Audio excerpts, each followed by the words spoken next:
اور ملک کی اسٹیبلشمنٹ کے اوپر جو ہمارا جو بڑا قابل احترام انسٹیٹیوشن ہے اس کے اوپر الزام لگایا گیا کہ جو شہباز شریف صاحب ہیں ان کے اسٹیبلشمنٹ کے ساتھ جو ہے وہ بیک ڈور رابطے ہیں اور وہ اقتدار میں آ جائیں گے. یہ جو اس طرح کے لوگ ہیں جنہوں نے صحافت کو اس حد تک بدنام کر دیا ہے کہ آج جو یہ جو واٹس ایپ صحافی ہیں جن کو واٹس ایپ کے اوپر تفصیلات موصول ہوتی ہیں، ان کا دل کرتا ہے جو دل کرتا ہے آ کے منہ اٹھا کے اس فیصلے کے اوپر بات کر لی، اس فیصلے کے اوپر اپنا غلط تجزیہ پیش کر لیا. کوئی ان کے پاس حقائق نہیں ہے، کوئی فیکٹس نہیں ہے، کوئی یہ جو ہے وہ حقائق کو سامنے رکھ کے بات نہیں کرتے، بالکل جو ہے وہ حقائق سے جو ہے وہ برعکس بات کرتے ہیں. تو اس طرح کا جو انالیسز ہے وہ کچھ صحافیوں نے پیش کیا، اور اس کے بعد بھی کچھ صحافی جو ہیں جن کو واٹس ایپ پہ میسیجز موصول ہوتے ہیں اور وہ سب کو اس بات کا علم ہے کہ ان کو کہاں سے جو ہے وہ میسیجز موصول ہوتے ہیں واٹس ایپ کے اوپر. وہ جو واٹس ایپ صحافی ہیں جی انہوں نے خبر بنا دی کہ جو شہباز شریف صاحب ہیں نا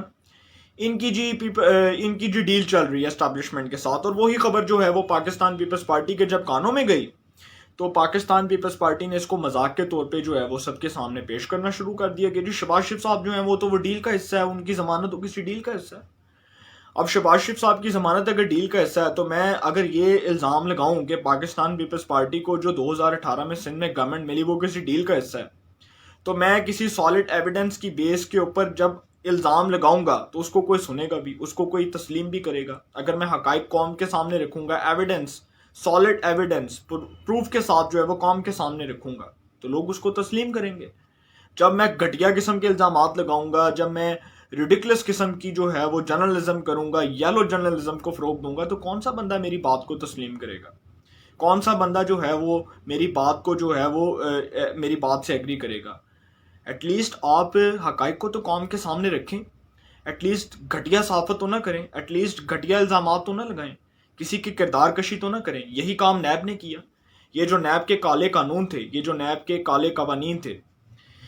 ان کی تو عدالت نے دھجیاں اڑا دی ہیں. یہ کوئی عدالت سے نیب کو سرٹیفکیٹ نہیں ملے گا کہ یہ جو ہے وہ بہت اچھا کام کر رہے ہیں، انہوں نے بہت اچھا کام کیا ہے. کسی عدالت میں نیب لیگلی طور پہ بھی یہ ثابت نہیں کر سکا کہ ہم نے سیاستدان سے اربوں روپے کی ریکوری کی، ہم نے اس پولیٹیکل پارٹی کے خلاف کیس فائل کیا تھا، اس سے ہم نے اتنے روپے جو ہے وہ ریکور کروائے، اس سیاستدان سے، اس منسٹر سے، اس فیڈرل منسٹر سے، اس پروونشل منسٹر سے ہم نے اتنا پیسہ نکلوایا. کچھ ثابت نہیں کر سکا نیب. کوئی ایک ایویڈنس جو ہے وہ نیب کے پاس نہیں ہے. اس وقت جو ہے وہ نیب جیسا ادارہ اس لیے کرٹیسزم کی زد میں ہے کہ جب عدالت میں یہ ثابت کرنے جاتے ہیں ان کے پروسیکیوٹرز، ان کے جو ہے وہ ٹیم ممبرز، ان کے وہ جو ہیں وہ ان کے جو اسپوکس پرسن ہیں، جب وہ عدالتوں میں جاتے ہیں تو ان کے پاس کچھ بھی نہیں ہوتا. وہ جو چیئرمین نیب کی صدارت میں جی اجلاس ہو رہے ہوتے ہیں اس میں جی پتہ لگتا ہے کہ جی یہ فیصلے ہوئے، بڑے بڑے فیصلے ہوئے، اس کے خلاف انکوائری کھولنی ہے، اس کے خلاف. او بھائی عدالت میں 1 روپیہ جو ہے اس کی 1 روپے کی ریکوری کا الزام نیب نے لیگلی طور پہ یہ ثابت کیا ہو کہ سیاستدان سے ہم نے 1 روپیہ جو ہے ریکور کروایا، کچھ بھی ثابت نہیں کیا. اگلی بات کرتے ہیں. اس کے بعد جو یہ جو نیب کے اندھے قوانین ہیں اس کے اوپر تو میں بات کر چکا ہوں. حکومتی لیول کے اوپر جو شہباز شریف صاحب ہیں نا ان کی ضمانت جو ہے اس کے معاملے کو بڑا زیر بحث لایا جا رہا ہے،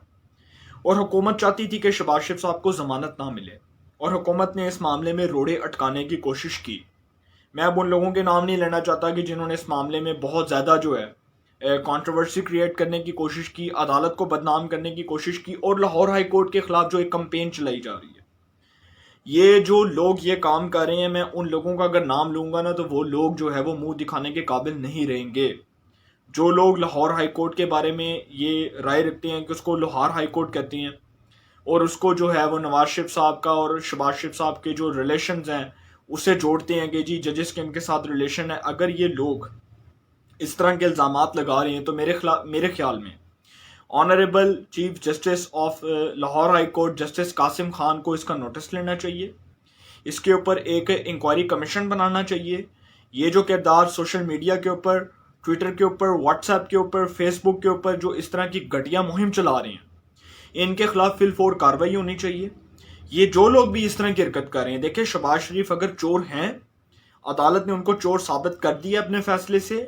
تو عدالت کی جو مہر لگی ہے اس کے اوپر ان کا فیصلہ جو ہے اس کو قبول کرنا پڑے گا. اگر شہباز شریف کو عدالت وکٹم قرار دے دیتی ہے، اگر شہباز شریف کے خلاف عدالت فیصلہ سنا دیتی ہے تو شہباز شریف کو وہ فیصلہ عدالت کا منو ان قبول کرنا ہوگا. اور جب یہ فیصلہ کسی کے حق میں آتا ہے تو پھر عدالتوں کے اوپر تنقید کرنا شروع کر دو، عدالتوں کے اوپر کرٹیسزم شروع کر دو،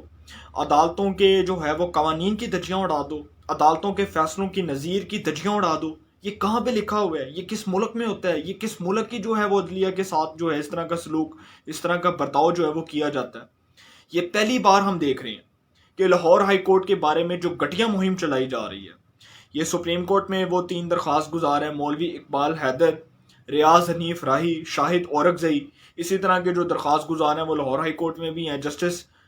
جو قاسم خان صاحب ہیں ان کو تو نوٹس لینا چاہیے، اور لاہور ہائی کورٹ میں جو اظہر صدیق جیسے جو وکیل ہیں وہ روز بے تکی درخواستیں دائر کر رہے ہوتے ہیں، روز کی بنیاد پہ جو ہے جن کو پتہ نہیں پیچھے سے کون سے واٹس ایپ میسیجز موصول ہوتے ہیں، وہ جی روز درخواست دائر کر دیں گے۔ شہباز شریف نے اس دور میں یہ کیا، نواز شریف نے اس دور میں مہنگے تحائف لیے، نواز شریف نے اس دور میں مہنگی گاڑیاں۔ یار واٹ دا ہیل از دس؟ یہ کوئی اس ملک کے ساتھ مذاق ہو رہا ہے؟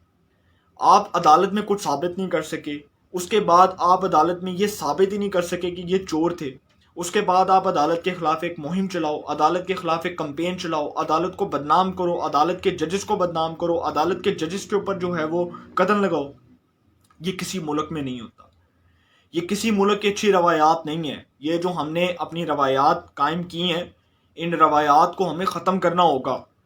یہ عدالت کے خلاف جو مہم چلائی جا رہی ہے، جو کردار جو اس جو مہم کا حصہ ہیں، باقاعدہ طور پہ جو پلانٹڈ قسم کی مہم چلا رہے ہیں،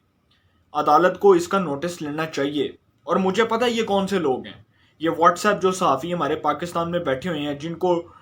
جو ٹویٹر بھی واٹس ایپ پہ کرتے ہیں، جو ٹویٹر بھی واٹس ایپ پہ یوز کرتے ہیں، واٹس ایپ کے میسیجز آتے ہیں اور وہ ٹویٹ کر دیتے ہیں۔ ان صحافیوں نے تو پاکستان میں جرنلزم کو بدنام کر دیا ہے۔ ان جیسے کرداروں نے سوشل میڈیا کے اوپر جو ہے وہ جرنلزم کو بدنام کر دیا ہے، عدالتوں کے فیصلوں کی جو ہے وہ دھجیاں اڑا دی ہیں۔ اس کے بعد جی یہ جو مریم اور شہباز شریف صاحب کو لڑانے کی بات ہے، پہلی بات کہ مریم اور شہباز شریف صاحب جو ہے وہ کبھی بھی نہیں لڑیں گے، اور یہ مشرف صاحب کے دور میں جب نواز شریف صاحب کی حکومت کا تختہ الٹا، جب نواز شریف صاحب پرائم منسٹر تھے، تو مشرف صاحب نے جب نواز شریف کی حکومت گرائی تو اس وقت بھی شہباز شریف صاحب کو کچھ ڈیل کی آفرز ہوئیں، اور اس بات کا جو ہے وہ آئی وٹنس آج بھی پاکستان میں جو بڑے سینئر جرنلسٹ ہیں، مجیب الرحمان شامی صاحب، عطاء اللہ قاسمی صاحب، رؤف طاہر صاحب، اللہ تعالیٰ ان کو جنت میں جگہ دے، وہ اس وقت بھی نواز شریف صاحب کے ساتھ کام کیا کرتے تھے، بہت اچھے دوست تھے نواز شریف صاحب کے، بہت جو ہے وہ قریبی رفیق تھے۔ اس طرح کے جو جرنلسٹ ہیں، جو مین سٹریم میڈیا کے بہت جو ہے وہ پرومیننٹ قسم کے جرنلسٹ ہیں، عارف نظامی صاحب، آپ آج بھی وہ حیات ہیں، اس دنیا میں ہیں، مجیب الرحمان شامی صاحب، عارف نظامی صاحب، عطاء اللہ قاسمی صاحب، آپ آج جا کے ان سے پوچھ لیں کہ کیا شہباز شریف صاحب جو ہیں، جن کو اس دور میں وزارت عظمیٰ کی آفر ہوئی، مشرف صاحب کی جو ہے وہ مشرف صاحب نے جب نواز شریف صاحب کا تختہ الٹا تو اس وقت بھی شہباز شریف صاحب نے نواز شریف صاحب کے ساتھ غداری نہیں کی، اس وقت بھی وہ جلا وطنی کے لیے نواز شریف صاحب کے ساتھ گئے، سعودی عرب گئے۔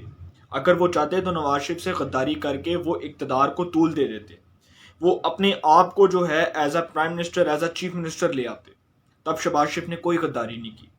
اس کے بعد نواز شریف صاحب کی نااہلی کے بعد میں اس بات کا وٹنس ہوں، میں اس بات کا گواہ ہوں، اور میرے پاس وہ میسیجز جو ہے وہ اس میسیجز کے میرے پاس سکرین شاٹ بھی موجود ہیں، اگر آپ کہیں گے تو میں آپ کو دکھا بھی دوں گا۔ وہ جو شہباز شریف صاحب کو میسیجز آئے کہ جی آپ جو ہے وزارت عظمیٰ لے لیں، آپ وزارت عظمیٰ قبول کر لیں، آپ وزیر اعظم بن جائیں، اور 2018 کے جو انتخابات ہیں اس میں بھی آپ کو وزیر اعظم بنوا دیا جائے گا۔ اگر وہ چیزیں غلط تھیں تو آج یہ جو سب کچھ ہو رہا ہے، یہ جو سارا کچھ عوام اپنی آنکھوں سے دیکھ رہی ہے، کیا آج یہ غلط ہو رہا ہے؟ یہ جو بڑے بڑے الزامات لگاتے ہیں، یہ جو بڑی بڑی کردار کشی کرتے ہیں، پگڑیاں اچھالتے ہیں، یہ شہباز شریف صاحب کو اس دور میں، مشرف کے دور میں بھائی آفر ہوئی۔ یہ نواز شریف صاحب کی گورنمنٹ جب نواز شریف صاحب کو سپریم کورٹ آف پاکستان نے ڈسکوالیفائی کیا پیناما کے کیس میں، بڑا سپریم کورٹ آف پاکستان کا بڑا تاریخی فیصلہ ہے، اور عدالت نے جو فیصلہ دیا اس کو قبول کرنا چاہیے، اس کے اوپر رٹ نہیں لگانی چاہیے کہ ہمیں عدالت کے فیصلے قبول نہیں ہیں۔ شہباز شریف صاحب کو اس وقت وزارت عظمیٰ کی آفر کی گئی اور انہوں نے اس وزارت عظمیٰ کی آفر کو ٹھکرایا۔ انہوں نے کہا کہ میں وزیر اعظم نہیں بننا چاہتا، کسی غیر آئینی طریقے سے، کسی غیر جمہوری طریقے سے میں اقتدار میں نہیں آنا چاہتا۔ 2018 میں بھی ان کی یہی سٹیٹمنٹ تھی۔ تو یہ جو شہباز شریف کو اور مریم کو لڑوا رہے ہیں، میرے خیال میں تو ان کو کچھ نہیں ملے گا۔ یہ وہی صحافی ہیں جو سارا دن بیٹھ کے کہتے ہیں کہ جی مریم لڑ پڑی، شباز شریف لڑ پڑا، بیٹا نہیں ملا، بیٹی نہیں ملی، عدالت میں نہیں گئے۔ او بھائی، ان کے خاندان کو جتنا پرانا میں جانتا ہوں، میرے خیال میں جو میرے آباء و اجداد جانتے ہوں گے، میرے خیال میں جو ہمارے بزرگ جانتے ہوں گے، یہ دونوں بھائی آج تک نہیں لڑے۔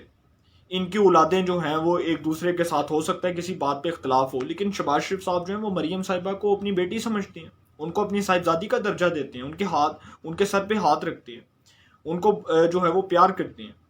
یہ جو لوگ لڑوانا چاہتے ہیں وہ ایک الگ بات ہے، ان کی کوئی ایسی سوچ ہو سکتی ہے، وہ لڑوا سکتی ہے،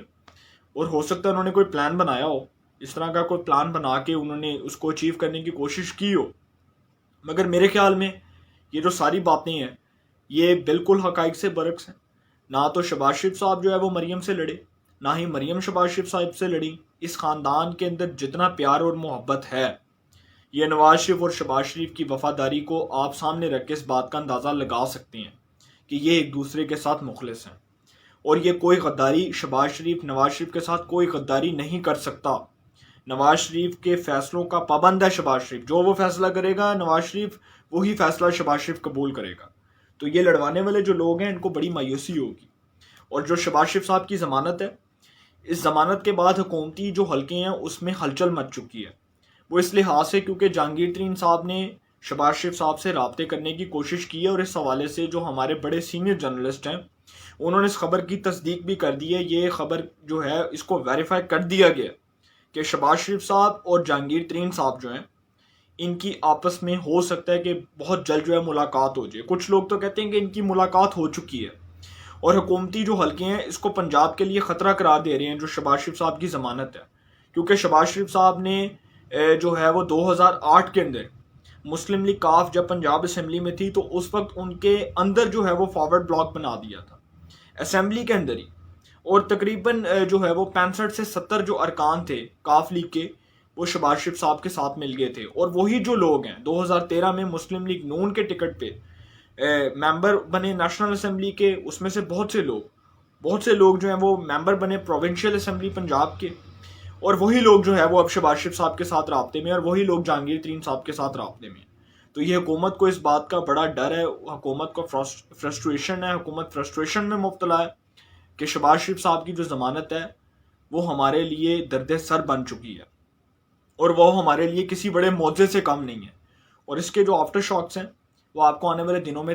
دیکھنے کو ملیں گے۔ آنے والے دنوں میں بڑی انٹرسٹنگ ڈیولپمنٹس ہوں گی، اور جو پاکستان کی جو سیاست ہے اس کا نقشہ آنے والے دنوں میں بدلنے جا رہا ہے۔ تو انشاءاللہ پھر ملاقات ہوگی۔ اپنا بہت خیال رکھیے گا۔ اللہ تعالیٰ سب کو خوش رکھے، ملک پاکستان پہ اپنا خاص کرم فرمائے۔